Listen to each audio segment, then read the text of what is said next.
আসসালামু আলাইকুম বন্ধুরা। এই তো সন্ধ্যাকালীন বাচ্চাদের জন্য নাস্তার জন্য নুডলস রান্না করলাম আর সেটাই আপনাদের সঙ্গে শেয়ার করছি। আশা করি আপনাদের ভালো লাগবে। বন্ধুরা ১ম এ আমি পানিটা গরম করে নিয়েছি। তারপরে ফুটন্ত পানির মধ্যে দিয়ে দিলাম নুডলস গুলো ছেড়ে।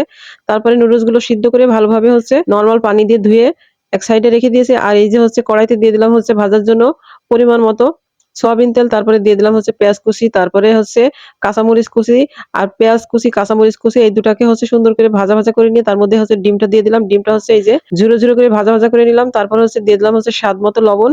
আর এখন সেটাকে আরো একটু ভাজা করে তার মধ্যে দিয়ে দিলাম ওই যে নরমাল পানি দিয়ে ধুয়ে রেখেছিলাম যে সিদ্ধ করা নুডলসটা, সেটা এর মধ্যে দিয়ে এখন এই যে প্যাকেটের মসলা দিয়ে ভালোভাবে এখন নাড়াচাড়া করে আরো একটু সুন্দর করে ভাজা করে নিব মাশাআল্লাহ। আর এই যে বন্ধুরা নুডলসটা একদম পারফেক্ট ভাবে ভাজা করে নিচ্ছি।